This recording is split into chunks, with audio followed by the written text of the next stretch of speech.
She was supposed to walk out of that clinic and keep roasting the world for another 20 years. Instead, 11 years ago, a routine scope turned into a nightmare, and the funniest woman alive stopped breathing on an operating table. For years, the official report felt too neat, too quiet.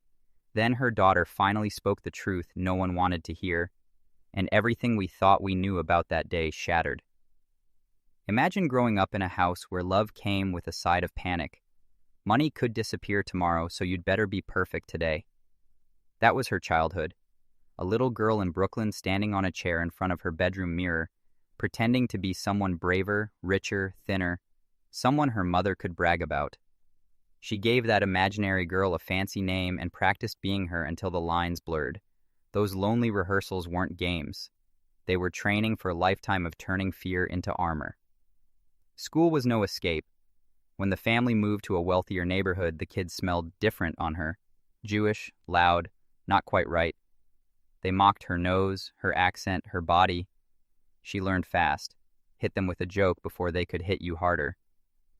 By 16, she was writing sketches that made teachers choke on their coffee. College gave her a degree she barely used and a string of dead-end jobs she hated. She married the right guy because that's what good girls did.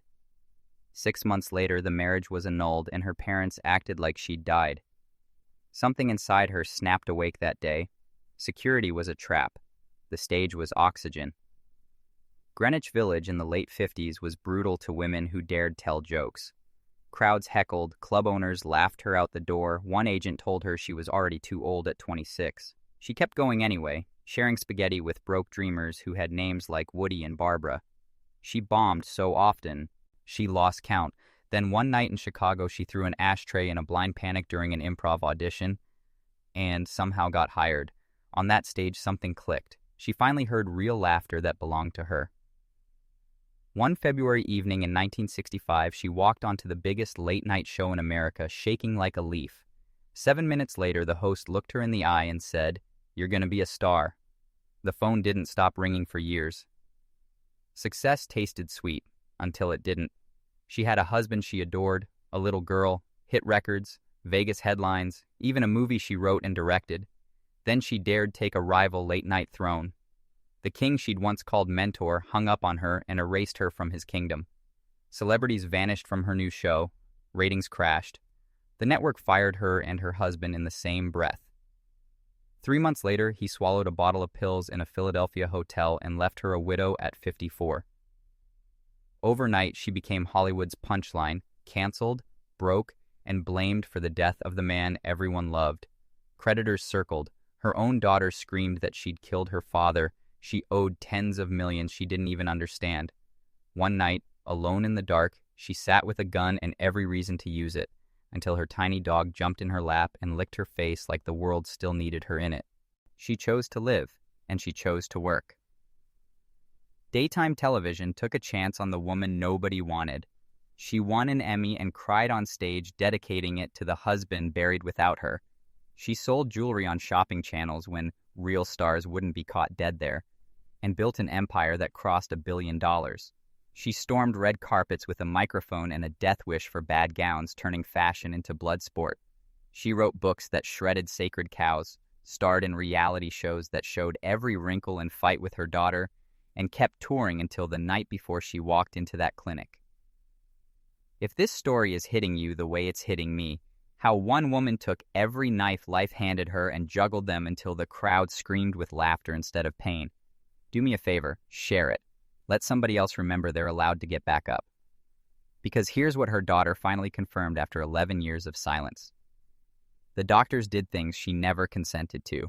One stopped mid-procedure to snap selfies with her unconscious body. They didn't weigh her, ignored dropping oxygen levels, and when her heart stopped, they waited precious minutes to call for help. It wasn't just negligence. It was reckless, arrogant, and fatal. Melissa fought for the truth in court and settled so the story could finally be told without gags or redactions. And in the book she wrote to honor her mother, she revealed the secret Joan took to her grave. Twice before, once young and heartbroken, once drowning in 1987, Joan had tried to end her own life. Both times, something or someone pulled her back. The second time, it was a yapping little dog who refused to let her go. That's the real legacy. Not the gowns, not the punchlines, not even the $1 billion. It's the woman who kept turning tragedy into tomorrow, who proved that the stage is bigger than the grave, that a laugh can be a lifeline, that you can be terrified and unstoppable at the same time. 11 years later, her voice is still everywhere, on old clips tearing into sacred cows, in the red carpet chaos she invented, in every female comic who walks out under the lights knowing one trailblazer already burned the word "can't" to the ground.